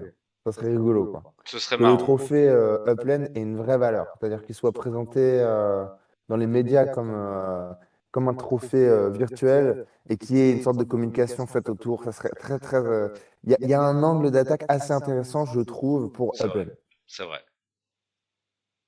Mais d'ailleurs, on a les arrivées des produits du hackathon aussi au niveau legit. Ouais, exactement. Le- Exactement. Pour Du coup, l'instant, ça moi, se. j'en sais pas encore beaucoup plus. On va attendre que les résultats sortent. Mais en tout cas, Idan avait l'air assez content de la qualité des produits qui arrivent en finale. Ouais. On va voir ça. Bah, déjà, il y a des trucs, pas mal de trucs qui tournent autour du foot, puisque c'est toute une catégorie. Mhm. Et donc ça, bon, ça va être. Je pense que ça va être assez. On peut s'attendre à voilà, des gameplays autour des legits, ce genre de choses, de leur donner de l'utilité. Tout à fait. En revanche, ouais, la catégorie vraiment que j'attends avec impatience, c'est vraiment la catégorie ouverte et de voir vraiment qu'il y a un projet révolutionnaire dans le tas, quoi. Un truc un peu fou qui bouleverse tout le game. Ouais, ça serait bien, ça serait bien. Ça ferait toujours plaisir en tout cas. Au niveau stock car, visiblement, ils vont également nous implémenter tout un système de legit qui sera, à mon avis, assez proche aussi de la FIFA, hein, probablement de la collection, probablement. T'as une idée de ce que ça pourrait donner? Franchement, pas vraiment. Mais je pense pas que ce soit follement intéressant pour l'instant de spéculer là-dessus, mais à mon avis, ça va être de la collection comme les, comment s'appelaient maintenant les trucs de la FIFA là? C'était les albums, non pas les Mementos, albums, les carnets? Non, je sais plus comment ils ont appelé ça. tu passes? Bref, non, pas les passes, je pense pas. Comment s'appelaient les livres dans lesquels on devait compléter les collections là? Ouais, À l'époque? Il y a Raskar qui nous dit les panini, mais ouais, évidemment, mais Upland, ils ont donné un nom à ces trucs-là, mais je me souviens plus maintenant. Bref, peu importe. Hmm, C'est pas grave, de toute façon, ce sera ce genre de choses. Et évidemment, l'avenir des legit, les wearables, Nocif. exactement. Donc les wearables, donc voilà, avec le cas de figure que je vous ai donné, c'est vraiment ça peut être une folle ruée des marques vers Upland, tout un tas de choses très intéressantes en envergure, quoi. Moi, ce que Parce je que trouve bon, c'est intéressant facile, aussi, c'est c'est que ça léger. renforce. Moi, ce que je trouve intéressant, c'est que ça renforce la relation que nous, les joueurs, on va avoir avec Upland, parce que Upland, il y a très peu de customisation dans Upland. Tu ne te Ouais. sens pas vraiment euh, Oui, fusionné non, avec ton avatar. Tu vois ce que je veux dire? ouais. Là, en fait, il y a très peu de choses, mais ce qu'il y a, c'est très puissant. Dans le sens où, quand tu te fais faire un bloc explorer, ton bloc explorer personnel, pour moi, ça c'est d'une puissance à toute épreuve. C'est avoir un jeu où tu peux avoir l'équipe du jeu qui te craft un truc pour toi personnellement. Et ça, pour moi, c'est ultra puissant. Ouais. Et je pense qu'on ressent tous un peu ça quand on reçoit notre premier bloc explorer. Au même titre que quand on mine notre première propriété, ça fait quelque chose, moi je trouve. Toi, ça t'a fait quelque chose de minter ta première propriété? Ouais, je pense qu'au début, tu te rends pas trop compte parce que tu arrives, tu sais pas trop ce que c'est, tout ça, tu Ouais. mines, tu vois. pense que ce qui m'a fait quelque chose, c'est la première fois où je me suis rendu compte de la potentielle valeur de Plend et que j'ai mis un billet. Et je me rappelle, j'ai mis 150 balles sur une propriété à Soho. Ah ouais. Et, je pourrais dire, voilà, c'est ma première propriété que j'ai mintée, vraiment, ça serait celle-là, quoi. Hmm. Euh, Où vraiment, ouais, je me suis investi, on va dire. Moi, ma première propriété, c'était à San Francisco, c'était une Balboa Street. Et, le sentiment que j'ai eu, j'oublierai jamais. Par contre, moi, j'avais passé au crible tout le white paper, j'avais fait des recherches, etc. Donc en même temps, je savais très bien ce que je faisais. Il y a plein de trucs où j'ignorais complètement les mécaniques du jeu et je comprenais pas du tout ce qui se passait, notamment quand Manhattan est sorti. Là, j'ai été complètement perdu. Mais la première propriété que j'ai mintée, moi, j'avais très bien conscience et ça m'a vraiment fait quelque chose, quoi. J'ai vraiment eu l'impression de la possession digitale. Donc je pense que ça, c'est le chemin qu'ils vont essayer de suivre un peu avec les wearables, essayer de surfer un peu sur l'entretien de cette identification que tu as au jeu, quoi. Je pense que c'est bien plus. Enfin, on pourrait regarder ça avec un petit rictus à se dire, ouais, c'est bon, c'est mettre un t-shirt. Je pense que c'est beaucoup plus que ça et je pense que c'est bien plus profond que ça et que ça, c'est un ressort probablement inconscient chez beaucoup de joueurs, mais qui a un poids déraisonnable. Ouais, c'est s'identifier, quoi. Ouais, Se démarquer, tout à avoir fait. son identité. Et Exact. du coup, il y a aussi le fait que... euh, hmm, ah non, du coup, j'ai oublié ce que je voulais dire, mais c'est intéressant, je vous garantis. Écoute, si ça te revient, tu nous le dis. En attendant, tu nous parles un peu du UDN. Ouais, alors UDN, donc du coup, voilà, on vous avait déjà bien briefé là-dessus. Voilà, c'est la nouvelle, on va dire, voilà, il y a tout. Donc dans UDN normal, on va avoir tout l'écosystème, un peu des gens qui se cherchent, des gens qui potentiellement, bah, comme moi, je suis dans UDN alors que j'ai jamais vraiment codé de ma vie. Et vous avez UDN Pro, c'est-à-dire qui va trier dans le substrat d'UDN et qui va tirer donc les meilleurs assets, quoi, on va dire, les meilleurs concurrents et, euh, et leur donner, on va dire, voilà, plus d'outils, plus de communication avec l'équipe et puis des meilleures garanties. Par exemple, bon, après, je pense que à partir du moment où vous avez un DevTool actif, je pense que vous êtes déjà dans UDN Pro, a priori. Ou bien, j'ai pas, enfin, on peut le voir autrement, mais ça n'a pas été communiqué en tout cas. Mais du coup, ça veut dire que euh, tous les dev shops auront accès au buyback Apex. Voilà, c'est ça que je voulais dire. Mais c'est vrai que voilà, le fait d'avoir un noyau plus compact, plus concret pour Upland, voilà, ça va, je pense, créer voilà, une relation entre Upland et le développeur beaucoup plus forte qu'elle n'est pour l'instant. Et c'est une très bonne chose. Mhm. Exactement. Et du Ensuite, coup, après. alors oui, là le stem, on va faire super vite parce que c'est pas, moi c'est pas vraiment les propos d'Idan qui m'intéressent. Moi, ça m'intéresse surtout de débriefer toute la mécanique de l'article avec toi. Donc, ce qui a été dit en tout cas au niveau du stem, c'est que c'est un chemin qui va prendre du temps et que la création des espèces vivantes dans Upland. Alors, arrête-moi si je me trompe, mais moi ce que j'ai compris, c'est que ça repose sur une initiative communautaire. Alors, je dis pas Mhm. qu'il n'y a pas un projet là derrière qui structure l'initiative communautaire, mais en tout cas, c'est la communauté qui va devoir apporter de l'information, de la data, de la correction, de la révision, etc., pour En arriver à fait, un système de classification du vivant. en fait, je crois qu'ils sont extrêmement, je sais pas, parce que ça a été très présomptueux ce que j'allais dire, vu que du coup c'est ce que je pense, mais euh, admettons, ils veulent faire en fait le vivant comme on a construit Wikipédia. Mhm. C'est un peu ça que j'ai cru comprendre dans la manière dont Aidan a expliqué. C'est-à-dire Honnêtement, que, dans les grandes lignes, c'est ce que j'ai compris aussi. voilà, c'est ça, et c'est génial en fait. C'est génial parce que ça laisse la possibilité au monde entier d'apporter. Ça sera corrigé par des gens, voilà, des gens apportent du contenu, d'autres personnes plus qualifiées corrigent le contenu, etc. ça reste très organique et au final, peut-être peu contrôlé au final par des entités tierces qui pourraient juste faire du mal voilà, une encyclopédie qui doit rester complètement pragmatique, etc. Donc, ouais, c'est très intéressant s'ils prennent cet angle-là. Tout le monde peut participer et ça fait qu'en fait, tout le monde travaille pour le projet. Tout le monde peut travailler pour le projet, il y a pas de barrière. Et donc, du coup, ça fait que ça crée énormément de travailleurs d'une manière.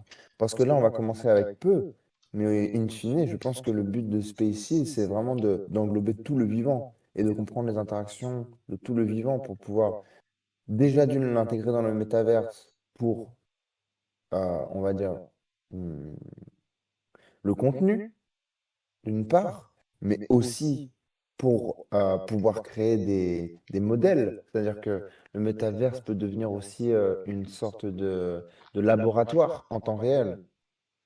Plus les données qui sont incorporées sont, on va dire, accurate, donc sensées et précises, bah, plus la science peut s'en servir Exact. dans le métaverse, quoi. Mhm. Donc ouais, c'est assez Mais barge. C'est assez barge. là maintenant, ce qui sera vraiment intéressant, c'est de pouvoir aller jeter un coup d'œil sur la procédure de validation de cette base de données. On va appeler ça comme ça pour l'instant, ne sachant pas trop qui va s'en occuper.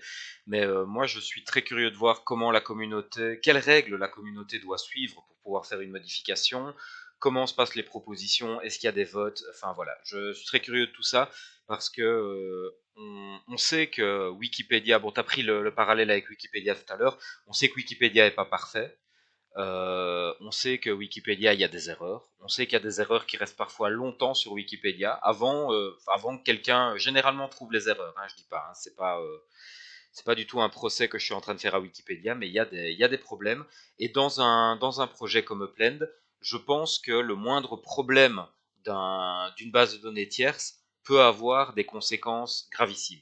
Donc il faut...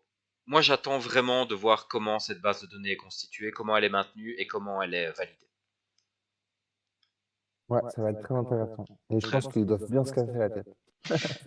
Juste avant de passer à toute notre explication sur le STEM, on a une question dans le chat que je vais faire intervenir maintenant parce que je la trouve plutôt intéressante au final et dans la lignée de tout ce qu'on vient de dire.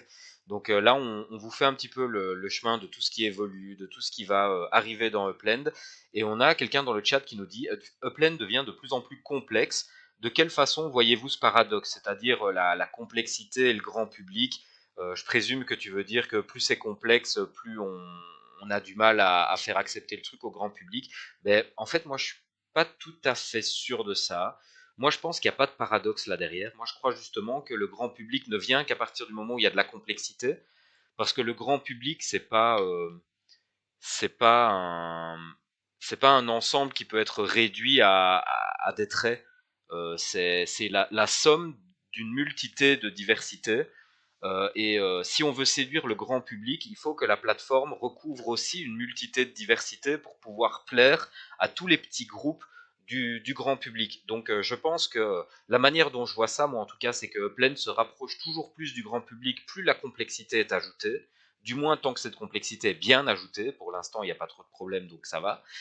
Et je pense également que à terme, Upland a pour futur un stade où on ne pourra plus suivre et où il faudra des spécialistes de différents domaines dans Upland. Pour l'instant, Nocif et moi, on peut dire qu'on est plus ou moins au point avec ce qui se passe dans Upland au quotidien.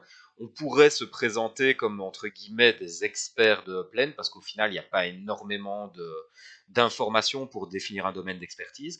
Mais quand il y aura toutes les mécaniques, quand on sera d'ici 7-8 ans peut-être, avec du vivant, avec des centaines de métaventures, avec des développeurs tiers dans tous les sens, on pourra plus tout suivre. Donc il faudra, et c'est là au Oui, final puis que je c'est pense là que ça que, deviendra intéressant au final. je pense que, en fait, on est dans une phase de complexification. Ah, attends. Voilà, attention. Ouais. Donc du coup, en fait, on rentre dans une phase de complexification de la plateforme, mais qui va basculer, je pense, plus ou moins rapidement vers une simplification. Donc en fait, je m'explique. C'est-à-dire que ça va être compliqué, la plateforme elle devient compliquée pour qui? Pour ceux qui jouent le grand jeu, c'est-à-dire en fait qui veulent comprendre les tenants et les aboutissants de Plaine et rester à la page et pouvoir tirer parti de quasiment la majorité voilà, des choses qui sont intéressantes. Mais on peut voir aussi la consommation de Plaine d'un tout autre angle. C'est-à-dire que si, admettons, moi, dans un futur proche, on va dire, euh, j'allais pas dire hypothétique, mais un futur, dans le futur, admettons, j'ai accès à une licence de cinéma. Du coup, j'ouvre un cinéma, on s'en fout, ou n'importe où. Euh, je rends accessible la salle de cinéma. Au final, c'est assez simple, il faut juste arriver, prendre un ticket et aller s'asseoir d'une manière, voilà, et consommer le cinéma. En fait, si vous êtes la personne qui consomme, c'est super simple. Vous arrivez dans le plaine, vous suivez un logo cinéma, vous vous y rendez, vous allez consommer votre film et basta, en fait. C'est pour ça que vous êtes venu sur Upland. C'est pas pour autre chose. C'est pas pour contrôler un quartier ou manufacturer des objets Mais ou on va pas n'importe avoir peur. quoi. On va N'importe pas quoi, avoir peur des en mots. En fait. fait, il va y avoir des producteurs et des consommateurs. Exactement, exactement. Donc c'est sûr qu'en fait, pour le côté production, ça va se complexifier, ça va devenir de plus en plus compétitif. Ça va être passé un stade, je l'espère même, ça va être horrible parce qu'il y aura en fait le monde qui va se déverser et avec ses skills, donc c'est-à-dire qu'ils vont avoir des vrais experts, des vrais professionnels de plein de domaines différents qui vont arriver, sur lesquels si vous n'êtes pas autant expert, vous avez aucune chance de rivaliser. Donc tout ça va arriver, mais une fois de plus, ce ne sera pas pour tout le monde. Et il va y avoir plein, plein, plein, plein d'aspects différents, plein de choses, plein de domaines, mais il y aura quand même voilà, de plus en plus qui va s'instaurer, cette consommation, ce domaine de la consommation qui sera très, très, très simple. Et je pense que Plaine va tout à fait faire le travail pour que ce soit extrêmement simple. Voilà. Déjà, on voit sur le onboarding, vous pouvez le passer, tout ça, mais on voit où ils nous emmènent. C'est-à-dire qu'ils vont prendre par la main, vous emmener et vous montrer vraiment ce qu'il y a à faire. Et demain, il va y avoir plus en plus de choses à mettre dans le onboarding, et au bout d'un moment, ils vont faire un onboarding encore plus simple, avec juste deux, trois thématiques. Et si vous voulez en savoir plus, je pense qu'il y aura une totale prise en charge passé un certain stade. Voilà, première fois que vous arrivez Tu sais que dans le moi métaverse. je pense qu'il va y avoir des formateurs pour former à Upland à un moment. Oui, c'est pour jouer le grand jeu. Je pense que pour un Ouais, ouais, consommateur, il ouais, bien faudrait sûr. vraiment pas que. Faut que le consommateur, il arrive, il ait besoin de rien, quoi. Et c'est justement ça la beauté de Planet, c'est que Mais tu sais, déjà, tu arrives ça va dans donner un peu un comme sur écosystème. Internet. Ça va être C'est comme sur ça. Internet en fait. Quand t'es un consommateur, tu peux très bien aller, tu vas sur Google, tu fais ta petite recherche.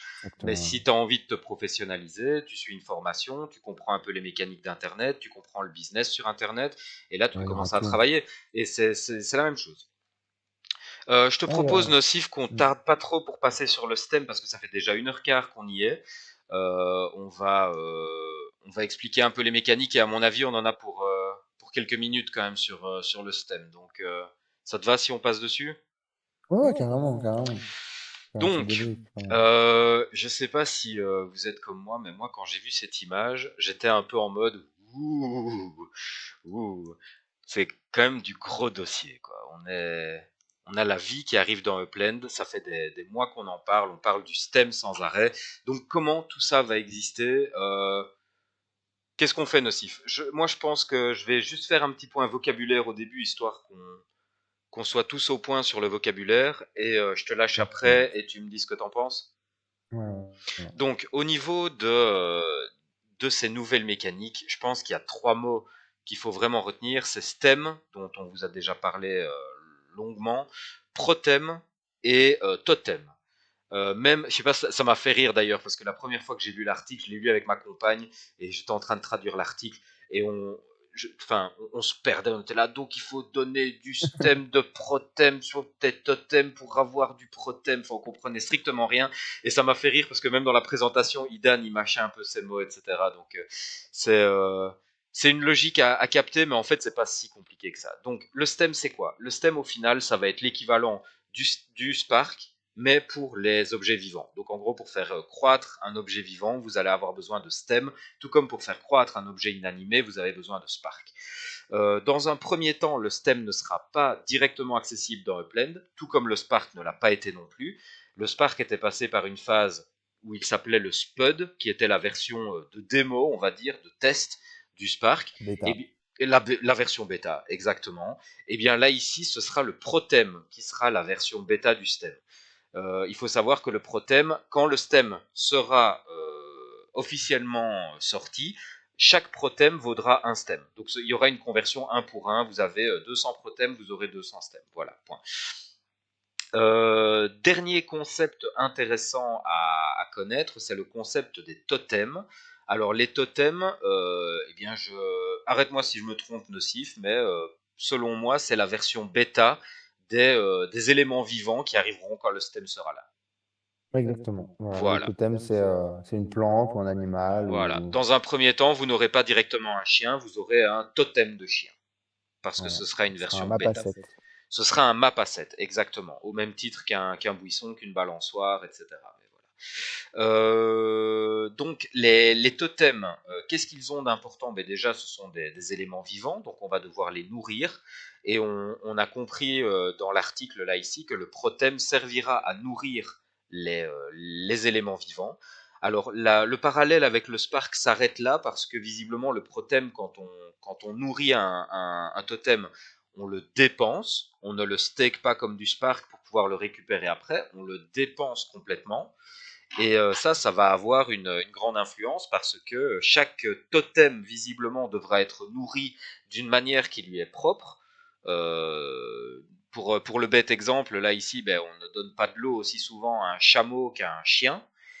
Donc on peut imaginer qu'un totem de chameau devrait boire moins souvent qu'un totem de chien qui doit boire tous les jours. Voilà. Nocif, je te laisse maintenant nous donner un Alors, peu du coup, tes ressentis par rapport à ça. ouais, quelque Et après, chose. on passera à la description réelle des totems pour voir comment ça marche. Hmm. Moi, il y a quelque chose qui m'a vraiment soulevé ma curiosité, mais du coup, je sais pas si j'ai entendu ça et que c'est un fantasme ou si c'est bel et bien réel. A priori, il n'y aura pas de guideline pour, euh, pour, pour, pour vous occuper en fait de votre totem. C'est-à-dire que ce sera à vous d'aller chercher l'équilibre. Au même titre qu'un éleveur. On voit le début d'une science, en fait. Moi, je l'ai interprété un peu comme ça. C'est un peu spéculé, mais je crois que c'est là-bas qu'il nous emmène. C'est-à-dire, voilà, ça, il va y avoir en fait des. Plus vous allez. Et quand vous comprenez qu'il va y avoir moult et moult espèces de vivantes différentes, passer à un certain stade, et qu'en fait, chaque espèce aura ses spécificités, euh, et ben en fait, il va y avoir une science qui va se créer potentiellement. C'est-à-dire que les gens qui auront été en relation avec telle et telle espèce, auront fait un travail de recherche pour comprendre en fait comment vraiment apporter exactement ce qu'il faut en fait à cet être vivant, on va dire en termes de STEM, et quand le donner, et pourquoi, etc., etc. Bah, en fait, ça va être donc les gens qui seront les premiers confrontés à ça vont commencer voilà, à prendre des notes, etc. Garder ces notes-là et potentiellement les transmettre après, potentiellement les monnayer, etc. Euh, donc voilà, c'est de la spéculation, mais si on nous emmène là, ça serait vraiment génial d'un point de vue. Apparemment, ce que Idan a dit, c'est qu'il y aurait de légers indicateurs qui seraient fournis par Upland. Donc, si tu donnes... Mais quand, voilà, mais pas avant, c'est-à-dire que c'est au moment en fait où tu fais les choses, Exact. on te guide un peu, mais il y a ce côté, voilà, il y a pas de cahier des charges en fait. C'est-à-dire en fait, on vous donne, c'est comme si, admettons, il y a une nouvelle espèce qui arrive sur Terre et on ne sait pas en fait qu'est-ce qu'il va falloir lui donner exactement, ce genre de choses. On peut commencer à l'apprendre et l'analyser, etc. Et donc ça va, je pense que voilà, on veut vraiment répliquer l'élevage en fait. Et du coup, en fait, on va pas pouvoir, vous n'allez pas pouvoir élever tout un tas d'espèces différentes. Vous allez devoir potentiellement vous focus sur un truc parce que ça va être complexe d'une manière. Enfin, je sais pas. Mhm. Oui, oui, Mais tout à j'aimerais fait. bien le voir se dérouler comme ça. Ouais. Mhm. Bah écoute, je te propose qu'on jette un petit coup d'œil aux éléments vraiment caractéristiques des totems. Donc là, ce qu'on a appris, si j'ai bien compris, c'est que chaque totem... donc déjà, les totems vont être distribués euh, au, Pour le store. dans Apparemment, le tu vas pouvoir store. les acheter. Dans le store, avec un système de pass. Donc en Ouais, gros, on va pouvoir ça acheter c'est un très bien. pass, chacun achètera ses passes, ensuite il y aura un exchange qui va être mis en place, et on pourra aller déposer son pass et recevoir un totem en échange. On ne sait pas quel genre de totem on va avoir. Donc on peut avoir le super totem de la mort qui tue avec la vache qui produit 200 litres de lait par heure, tout comme on peut avoir, à mon avis, l'asticot qui va nous faire un caca d'asticot toutes les 2 semaines. Donc voilà, est-ce qu'il y aura beaucoup d'espèces dès le départ? Je ne sais pas, je sais pas. Mais on verra comment tout ça va se passer. Euh, En tout cas, chacun de ces totems aura 5 caractéristiques. Euh, il aura un input, donc le nombre total de protems qu'il faut lui fournir pour un cycle. Il y aura une fréquence qui détermine tous les combien de temps il faut lui fournir du protem.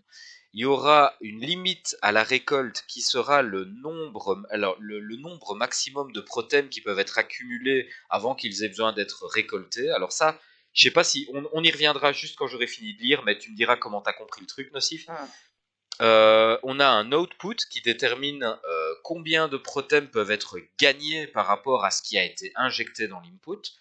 Et on a une notion de stamina qui là définira apparemment un malus à partir du moment où on n'a pas bien nourri son totem, donc une forme de pénalité. D'après ce que je dis, là, vous l'aurez compris, hein, vous allez dépenser du protem pour nourrir vos totems, mais vos totems vont également vous rendre du protem en échange. Si vous les nourrissez bien, ils vous en rendent plus que ce que vous avez investi. Si vous les nourrissez mal, ils vous en rendent moins. Si vous les nourrissez très mal, apparemment, il y aurait moyen de perdre. Donc voilà, il faudra voir un peu La comment tout gestion. ça fonctionne, la gestion, comment tout ça se met en place. Je vous ai parlé d'un cycle dans l'input, je vous ai dit que c'est le nombre de proteins qui peut être dépensé durant un cycle. Le cycle apparemment dure 30 jours pour l'instant. Selon ma compréhension, je pense que les 30 jours ne se déclencheraient pas les uns à la suite des autres. Donc je pense qu'il y aurait peut-être 30 jours où on peut nourrir ces totems et puis après un arrêt de 1 mois, 2 mois, 3 mois peut-être, et puis re 30 jours. Donc ce serait un gameplay intermittent. Nocif, Alors moi, qu'est-ce que tu as je retenu pense, de tout ça? alors, donc une fois de plus, ça va être de la spéculation, mais Moi aussi. j'ai l'idée que potentiellement les cycles, en fait, soient des années. Donc, c'est-à-dire que quand vous complétez un cycle, votre, votre animal ou quoi que ce soit passe une année. Et c'est-à-dire que si on englobe en fait des années, on pourrait dire que par exemple de 1 à 5 cycles, bah, potentiellement on s'occupe en fait de cette espèce, donc de ce vivant de telle manière, donc c'est-à-dire que voilà, donc cette science-là, donc vous l'appliquez de cette manière pour ces premiers cycles, parce que elle est dans un stade de sa vie, on va dire, différent que ce qu'elle sera après, elle a besoin de choses différentes. Et donc du coup, en fait, à chaque fois que vous changez de cycle, potentiellement, c'est évolutif, et du coup, en fait, bah, vous devez aussi continuer à apprendre au fur et à mesure et de comprendre à quel stade de la vie de cet être vivant il va avoir potentiellement des besoins qui sont différents de après ou d'avant. Et ça, je trouve ça intéressant si on veut apporter le concept de vie et de mort et qui sera potentiellement complètement nécessaire euh, à tout ça, en fait. Moi, ce que j'ai trouvé intéressant aussi, c'est qu'ils ont parlé des caractéristiques des totems et ils ont dit que ces caractéristiques seraient visibles sur l'image du totem. Ça veut dire en fait que chaque totem va avoir une image unique et donc va apporter une variété absolument incroyable à Upland en matière de diversité d'objets. Mm. Apparemment, d'après ce qu'il disait, tu peux reconnaître en regardant l'image d'un totem, tu pourras identifier, ah tiens, il est de tel type, il fait ceci, il fait cela, etc. Donc ça, je trouve ça plutôt intéressant aussi, c'est bien pensé et ça permettra d'avoir une connexion avec ton totem, Et je aussi, il y pense. a quelque chose d'autre qu'il faut noter, c'est que on avait l'impression dans les communications précédentes que euh, donc en fait c'est qu'un petit peu genre voilà Upland avait eu le concept et l'idée et voilà l'avait donné un petit peu on va dire en pâture au monde et que voilà ils trouvaient aussi eux-mêmes l'intérêt que ce soit décentralisé et que ce soit pas forcément Upland qui soit en charge du développement et tout ça. Donc moi, ça m'avait fait un peu de peine. Je m'étais dit, bah, dommage, quoi. Ça serait quand même bien que Upland reste le centre, en fait, de ce projet-là. Et là, donc, du coup, on nous prouve que c'est le cas, puisque Upland va servir. Donc, c'est-à-dire que le STEM, c'est un concept qui travaille avec. Alors, je pourrais pas exactement vous dire si dans qui a signé, en fait, la convention du STEM, on va dire, si c'est OMA 3 ou si c'est Blockchain Gaming Alliance, ce genre de choses. Mais on sait qu'il y a un consortium qui sont autour et tout, tout cet écosystème s'est mis d'accord pour dire que voilà, ce sera Upland qui sera le garant en fait du déploiement de cette nouvelle, on peut même dire technologie hein, presque. Hein. Et je trouve ça super pour Upland que voilà, qu'ils soient, on va dire, rétribués à la valeur de leur contribution, quoi. Mhm. À la Ouais, c'est hauteur de vrai. leur contribution. C'est vrai que c'est très intéressant et c'est cool de se dire que ce système que Upland est en train de favoriser, parce que je pense que Upland est un investisseur assez lourd dans ce projet. Les résultats de tout ça pourront bénéficier à d'autres projets. Il y aura d'autres projets qui vont pouvoir se construire sur cette base de données du vivant et qui vont pouvoir bénéficier de tout ça. Donc il peut y avoir un effet tentaculaire et même un effet de return vers Upland, tu vois, Mhm. de projets qui auraient développé ça, qui voudraient intégrer ça et qui au final se diraient mais en fait, pourquoi je vais développer mon projet alors que Upland l'a déjà intégré? J'ai juste à me mettre sur Upland en fait et je peux bénéficier de tout ça. Ouais. Donc ça c'est selon moi très intéressant. Dernière petite information avant de clore ce sujet sur le STEM. Au même titre que la Genesis Week fête la première propriété qui avait été mintée dans le jeu en proposant à chaque fois un objet un peu exclusif à la Genesis Week. Ben là ici on va avoir le totem de la Genesis Week, donc qui est celui qui va tourner devant vos yeux ébahis sur la présentation. Yops, je vais couper le son. C'est donc un totem, bon bah un totem ultra rare, hein, disons-le franchement. Non pas parce qu'il est 1 sur 1, parce que tous les totems sont 1 sur 1, mais parce qu'il a les 5 traits les plus favorables. Donc ce serait un totem ultra productif. Dernière chose que j'ai trouvé intéressante aussi, c'est ce qui est noté dans le fond de l'article ici en dessous de la vidéo, ce sont les différents qualificatifs qu'ils ont trouvés pour les 5 traits dont je vous parlais juste avant. Par exemple, ici on aurait fluide, le style fluide pour l'input, euh, une base circulaire pour la stamina, une couleur or pour la fréquence, une taille maximale pour le harvest cap.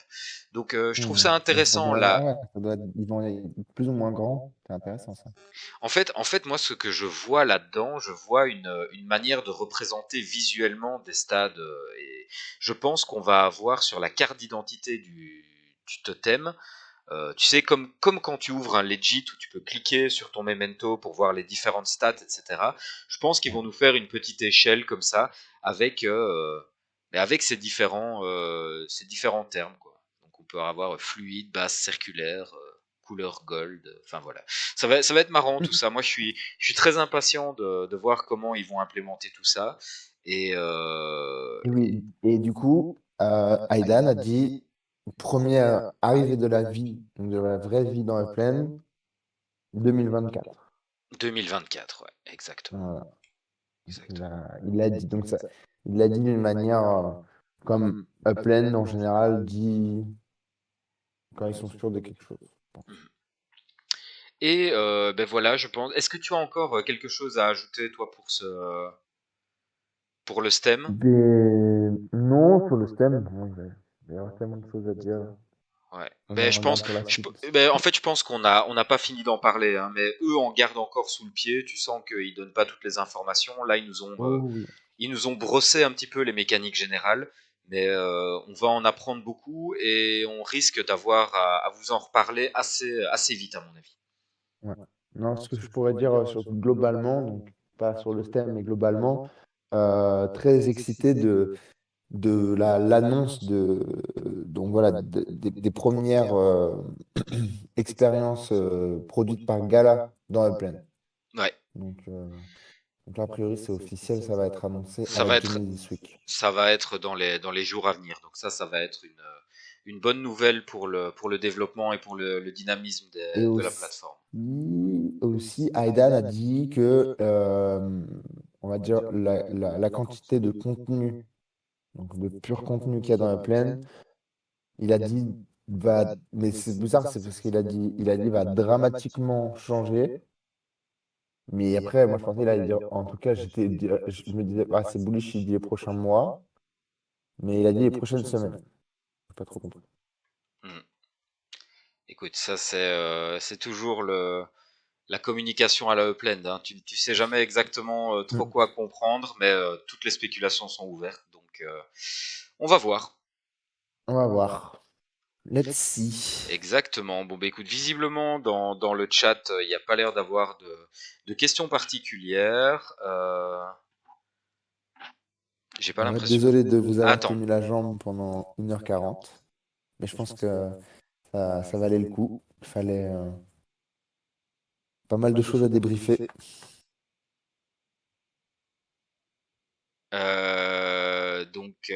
Ben oui, ben écoute, là, on a une question. Pensez-vous que Upland va lâcher le lama? Ben oui, le lama, ce sera le premier animal qui va arriver dans Upland, je pense, hein. Ah ouais. Donc, bah, la personne ici nous dit qu'elle trouve pas que ce soit à la hauteur que ça donne pas une image à la hauteur du projet. Moi, je trouve justement que ça reste dans le branding général du projet. Et quand ta mascotte c'est un animal, ce serait quand même triste que ce soit pas un des premiers à arriver dans le jeu si la vie arrive. Ouais, Euh, et en plus, Ça me choque. Moi, ça me choque pas vraiment. on peut noter que en termes de tout ce qui est problèmes climatiques et des ressources et de la qualité des sols et de tout ce qui est, voilà, tout ce qui est la terre, quoi. Mhm. Euh, Ils sont en train de découvrir que le lama est le meilleur régulateur d'écosystème sur Terre, mais il l'emporte haut la main. Et je me dis que c'est rigolo, ouais. C'est rigolo. Ok. Donc dans tous les cas, ouais, je trouve que Tu penses que ça Upland pourrait avoir viendra du sens réguler le de. monde comme le lama régule la Terre?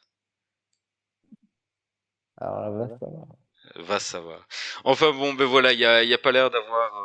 Pourquoi ils ont choisi le lama? Excellente question. Je ne sais même plus. Je pense que je l'ai déjà lu ça, mais je sais plus. Je pense que c'est à cause de Stranger Things. Je sais pas. Je sais plus. Enfin bon, voilà, voilà. Il y a pas d'autres questions. Je pense qu'on est bon pour cette semaine. Nocif, c'était un bon live déjà. Je pense qu'on est on est à 1h35 là. On va s'en arrêter là parce que sinon Ouais. YouTube va nous demander, Désolé. YouTube va nous demander pitié. Mais c'était cool en tout cas. Vous avez été quand même plutôt nombreux cette semaine et à mon avis les sujets vous ont un peu emballé. Donc c'était cool de vous voir en masse. On vous retrouve mercredi prochain. Nocif, t'es là mercredi prochain? Je suis là mercredi prochain. Parfait. Moi aussi. Je passe en mode métaverse et je vous dis à mercredi Moi prochain, aussi. les gars. Ciao à Allez, tous. bonne semaine à tous. Ciao. Ciao.